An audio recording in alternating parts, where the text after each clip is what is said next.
And we're live. Welcome to our home buyer seminar. I'm Bill Gross, at Bill Gross Probate, along with my colleague and good friend, Patricia Castillo. and our good friend and lender, Shannon the lender.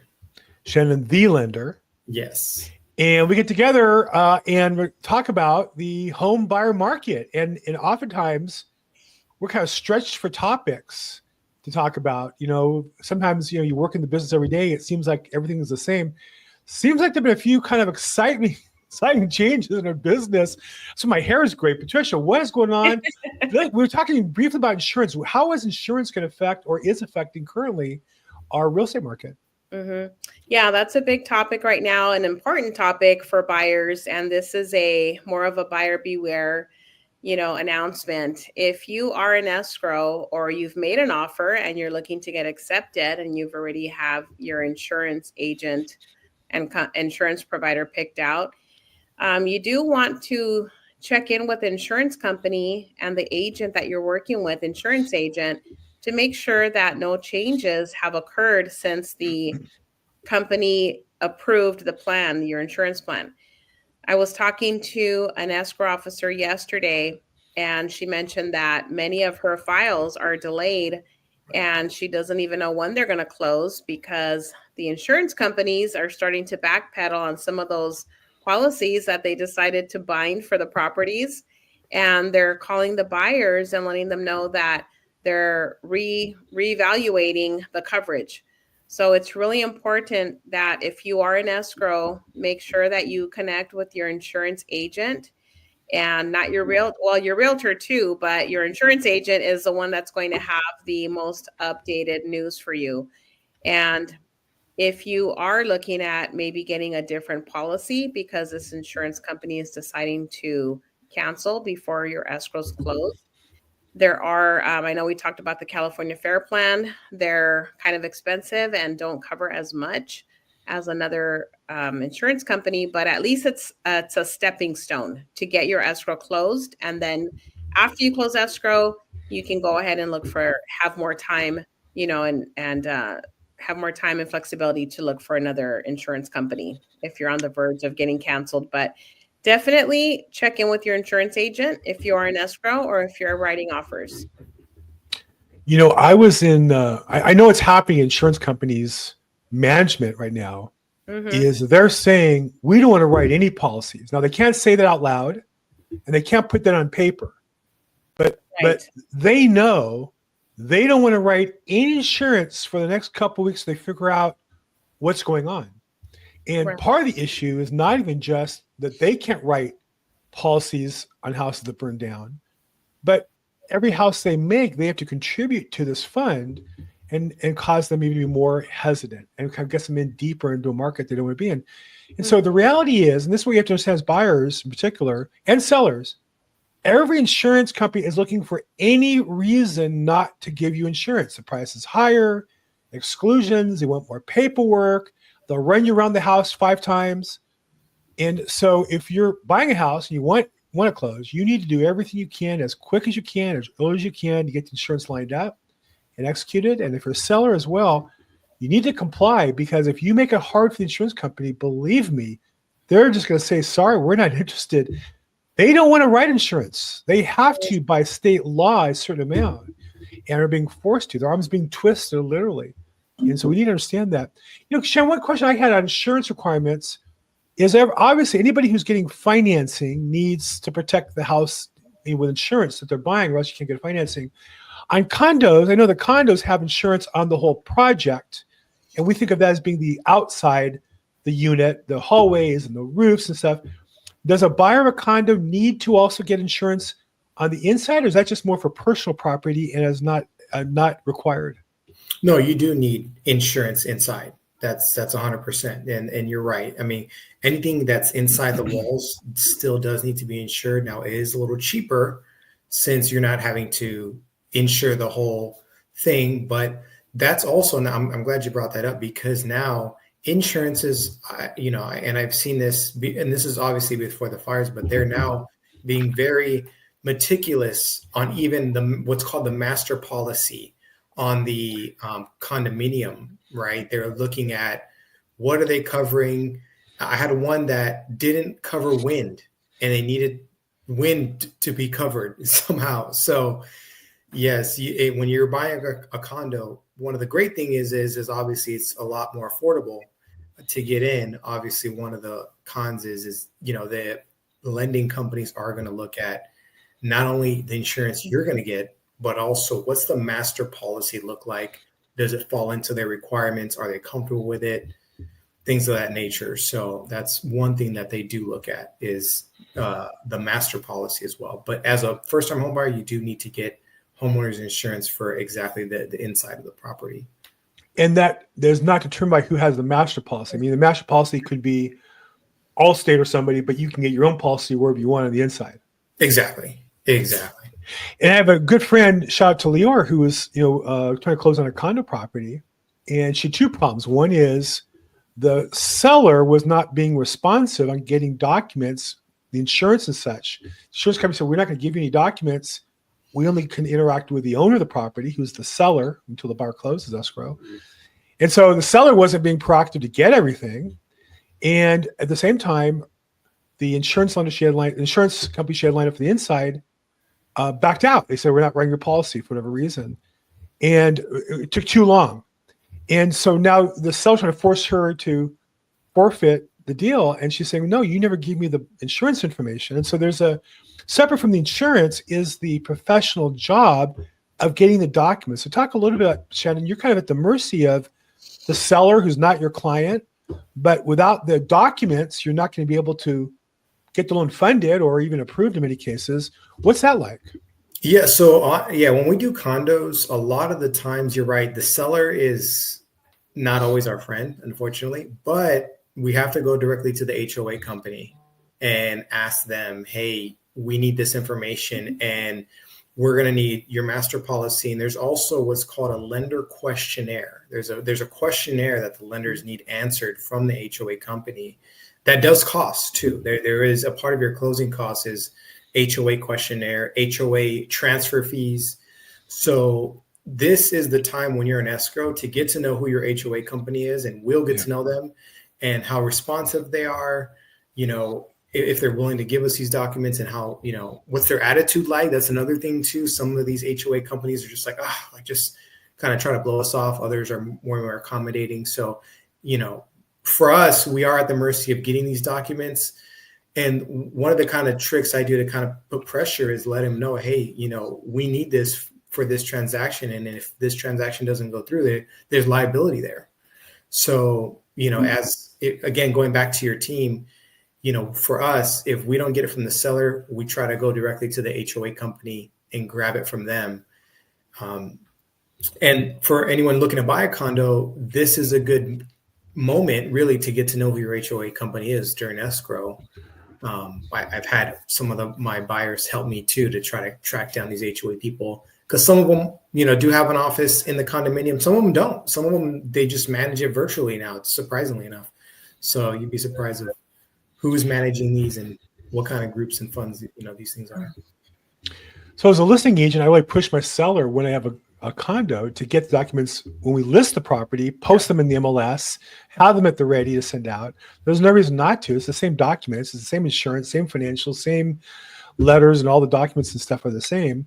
Articles of incorporation, minutes of meetings and such. A lot of it's kind of hard to understand what all that's about, but you can have it ahead of time. I know some HOAs, home associations, it's as simple as going online, put a credit card down, download the documents, you're good to go. Others, you have to call them and get that. Patricia, when you work with condos as a buyer's agent, how often does the listing agent have the documents, and how often they tell you good luck getting them? How does that work for you? Not very often, but I usually will ask, because when I'm listing a condo myself as a listing agent, I know that that's going to be one of the requirements that we need to deliver to the buyer. Right. So I will start preparing them. Do you have your HOA documents? If not, we're going to order a new set. And in case anything has changed, usually the meetings, the meeting minutes and the budget, things like that need to be updated anyway. So I will usually ask for that ahead of time so I can be prepared with that. So we can deliver that to the buyer in that 7-day window. But if I'm representing a buyer, then I asked the listing agent, have you had communication with the HOA? Do you know what the turnaround time is to get the HOA documents? We definitely want to see the CCNRs because that's going to tell us how the HOA is dictating all of the rules and regulations within that HOA community. You want to know what pet restrictions there are, things like that. A lot of people have dogs, cats. There might be a noise ordinance, no noise after 9 or 10 p.m. or maybe earlier, right? And there's usually things that you need to run through the HOA. I mean, you can't just go and paint your door. You can't add a patio cover. There's things like that you would need to run through the HOA. And so hardwood floors. Yeah, I mean, there's hardwood floors, and they won't let you. They want you to have carpet because the neighbors, make noise. Yeah. Or if you can rent them or not. If you can rentals, they may not be rentable. They may need to be owner occupied. All that's in writing, right? And you have to get in writing either the CCNRs or the rules have that in writing, or if they don't have it in writing. And as listing agent, also commonly lock boxes where you can put them and signage. Even for sale signs. Yeah. Some limit one sign for the building. You put a little rider on there. Some it's a free for all. I've seen condos with 20 signs up and 20 different lock boxes. It's a nightmare. Yeah. But you have to know actually, even the directional signs, if you're going to host an open house, they may not want you to use, they may have some kind of regulation where you can only have a directional sign to direct buyers to the open house at the entrance and in front of the actual door. So it gets very, very detailed. But as a buyer's representing a buyer in a transaction of a condo, I will usually ask for that information just so I can know what the time frame is. Have they requested it? Do they have it on hand to send to us? And this way we can get a head start reading it, because it's not like you're talking about just a few pages. I mean, you can be looking at like 60 pages of CCNRs. Could be hundreds. I've seen hundreds. Yeah. So it's always best to be prepared, especially for the buyer. They want to know what regulations, what rules they have to follow. Being in a community that has rules, you want to make sure that you are following the rules. The last thing you do is want to move in, have your pet with you, and then before you know it, you have to get rid of your pet because maybe that breed is not allowed. That's devastating. Or size, right? Or size restriction, 25 pounds, and then your dog puts a little weight on, your dog's 28 pounds. It's like, come on, Fido, we got to lose some weight. I know that feeling, so. Yeah, definitely. It's always good to know exactly. Same thing like if you're buying a single family home, you want to know the location it's in. If you're not familiar with the location, you want to do your own research, find out about the neighborhood. If you have schools that you're going to be utilizing, maybe you have children you're going to be putting in the elementary school, enrolling into high school, you want to look at the stats for the schools. Are they good schools to put your child in? So it's the same thing when you're moving into a HOA community. Just today I was at a house in Granada Hills. It's kind of, it's not like way up in the hills. It's kind of like in a pocket, like within like a bowl of Granada Hills, I guess you would say. And on one hand, you can see smoke and fire from the Palisades area, or that area of smoke and fire. And I guess there must be still fires in Calabasas or West Hills, or that area. And I'm looking up, there's like this hill of all this brush just sitting there waiting to catch on fire. And I'm thinking, if I was an insurance company, on one hand, there's no fires in Granada Hills. There's no fires within 5 miles. But what would it take, for a spark to fly and the wind to blow it the wrong way for the whole thing to go up in smoke? And I think that's why insurance companies are requiring inspections, and they're going to drag their feet on deals. And as long as I think we still have some of the fire conditions going on today. It's still going to be weeks, I think, before we're out of the woods. Oh, sure. As far as the fires, and then there's going to be the cleanup and the rebuilding. But even still, anybody in escrow right now, you better be prepared for delays, fallouts, insurance increases.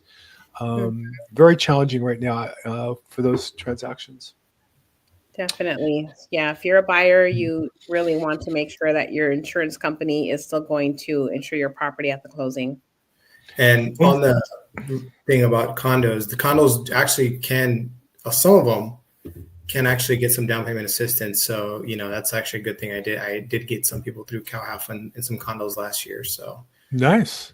Are condos specific projects or within zip codes and census tracts? Yeah, within zip codes. I mean, it's based off of if they're insurable or not, what kind of insurance that they have actually. That's a big factor with a lot of these condos. But yes, they can. It's depending on the condo. Yes, depending on the area for sure. Yeah. First thing Yeah. I would do about a condo as a listing agent is get all the documents together and the insurance, make sure it's enforced and not coming up for renewal in the next 30 days because it's just going to be, California, man, not for the meek of heart for sure. Yeah. Well, and the other thing with condos is that when you look at the budget, you want to make sure that the other homeowners are not delinquent in their HOA dues, and also that the HOA is actually using the funds to take care of repairs within the community. That's what the budget is for. If the budget is in the red, then you know that certain repairs that might be needed within the community are probably not being made because they don't have the money to fix it. So that's another reason why you want to look over the HOA documents and the budget, especially. Make sure everybody is up to date within the community. And there's always going to be some delinquencies, right? That's just the nature of life. There's people who have problems and challenges financially. And so the question is not, are all of them up to date? I think, a reasonable guess is no, but there's a certain percentage. I think you can have up to 10% delinquent. Anything over that becomes a red flag. Is there a hard and fast rule, Shem, that you're aware of as far as, I think it's 10%. No, I don't. I'm not aware of any rule on that, but you'll find lenders you who can have some delinquencies, but if you're constantly in the red and you have that history showing that there's certain homeowners, I mean, a notice of default can be issued for homeowners that have not paid their HOA dues. So those are the things you want to look for. If they're seriously delinquent, that's a problem. Yeah. If they're delinquent by a month or so, I mean, like you said, life happens and sometimes that will take place. But if it's like chronic delinquency, that's not good. Yeah. So you two are both like me, entrepreneurs. You have a business that you run. It's the beginning of the year. Normally we think about goals. There's an excitement. And, I think that, on one hand, everything in America has become political. So you might be thrilled with the new president, or you might be depressed about it. There's that to deal with. Seems like overall the economy is headed.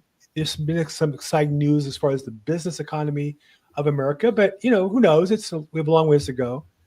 But certainly in LA, we had this cloud, literally and figuratively, hang over with the fires, not knowing what's that going to do. I can only imagine at some point when the depression about all this and the personal strain and personal pain goes away, from a business point of view, you have less houses. The ones that are left are going to be worth more money. At some point, people are going to have to go out and buy houses or new places for rent somewhere. Many will leave the state. Some will move to Downey or move to other places in Southern California. What do you think as a business person? What are your thoughts for this upcoming year as far as the economic competition that you deal with? Of course, we make our own business regardless of the market, but Patricia, what are you planning for this year? What do you see 2025 in your market, the part that you work in? So I see myself helping more sellers that may be behind in their mortgage. I typically have listings that come up due to pre-foreclosure statuses. So I don't really see that changing. I think that life happens and people get behind for whatever reason. There's always changes in family circumstances, like divorces, people getting sick, maybe coming down with some type of unforeseen circumstance that removes an income from a household. And so I've seen that a lot last year. I anticipate that this year for my business because I do sell pre-foreclosure homes. And I also see more buyers that are in the younger generation coming out to buy homes. So I have a new buyer that's recently rebuilding her life, and she's looking for homes. And I also see people looking a little further east, like in the IE. So you get more square footage for your dollar. And we wrote an offer on a property last night, waiting to hear back on that one. Hopefully that one gets accepted. But when you're paying $750,000 for a property in LA versus somewhere in Riverside, you're going to get more bedrooms. You're going to get more gross living, general living space, you're going to get a larger lot. So I'm seeing that buyers that are coming to me looking for homes are looking for a larger space. And I also see a combination of multi-generational living. So Mm. have buyers looking to have either a sibling live with them or their parents, their aging parents. And that's what I see more of in the market this year, especially with the affordability concern. Prices are going up. The property that I made an offer on had 7 offers. It was only on the market for 3 days. I mean, that just goes to show you the demand, and this Yeah. is in Riverside. So, Yeah. with rates the way they are, I don't really see them coming down significantly this year. Yeah, But that's a reason why you have, 2 families coming in, 2 generations coming in to purchase a home. So when you move out to places like the IE, you're going to get that square footage that you need to actually be able to house, 2 generations there, parents and adult children, or maybe 2 single moms with kids. It's a perfect area to get a larger home for the same price that you'd get here in Los Angeles. Well, I think particularly with all the people who've been able to move their business and work remotely, then I live in West LA where people pay a real premium because they used to go to these large office buildings and companies, and nowadays those office buildings are half filled and half empty. And why? Because people can work out of their home or work remotely or other areas, and I think that's going to continue. I know companies try to get people to come to the office to work more and more. That's a challenge. And I understand why they want to. Personally, I have a beautiful home office, nicer than any office I ever worked in, because I made it for myself. It has what I want here. I don't have to ask permission because it's my home, and I have a whole bedroom. You can't really do that in an office. You're always subject to other people's compromising, and leases and companies get bought and sold and affect you. I see it continuing, and I agree. I do think the outward pressure to move out is going to continue, and I think the city of LA can be so overwhelmed with dysfunction that I think people are going to find they can buy houses elsewhere and avoid that. And Shannon, what do you see? You're a business person as well. This year, where do you see interest rates, and where do you see your business personally over the next 2 months? I know you have a crystal ball. I do actually have a crystal ball. It's right there. It just doesn't really work. But that's great. I mean, just to piggyback on what Patricia is saying, I do see a lot of multi-generational borrowers coming together. It's rare that I just see one borrower, to be honest with you. So that's one thing. I guess I would split this up into 2 parts. I think for the consumer and interest rates, I think what a lot of people, even including myself a little bit, expected the rates to go down much more than they did last year. And I think now what I'm seeing is people are not waiting for these rates to go down as much. I was hearing that a lot last year. Hey, I don't want to wait till the rates go down. I want to wait till the rates go down. Right. Now I'm not hearing that as much. So I think this year buyers are just coming to grips with, hey, we may be in the same climate that we're in now the rest of the year.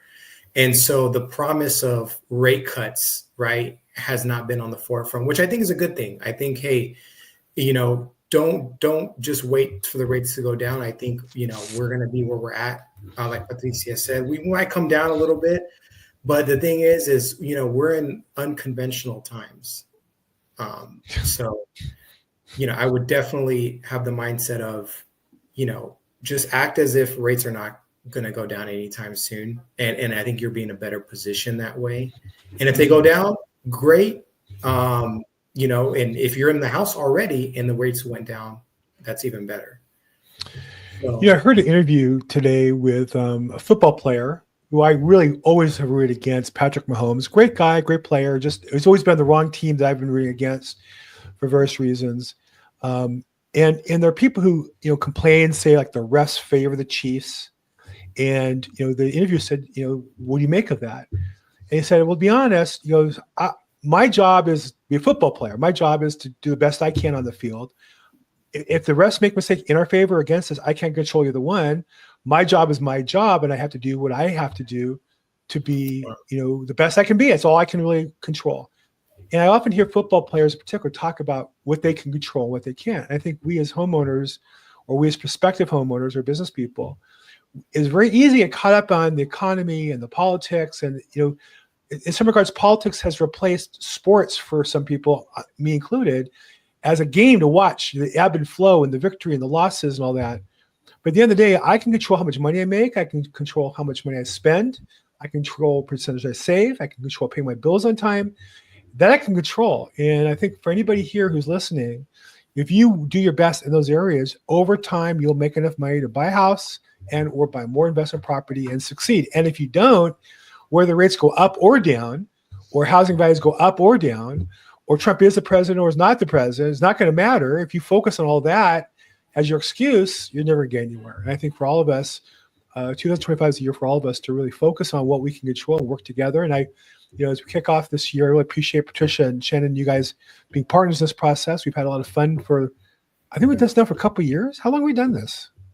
I think this is going on maybe our third year. And some of my friends that listen have said that they've learned so much since we started this program.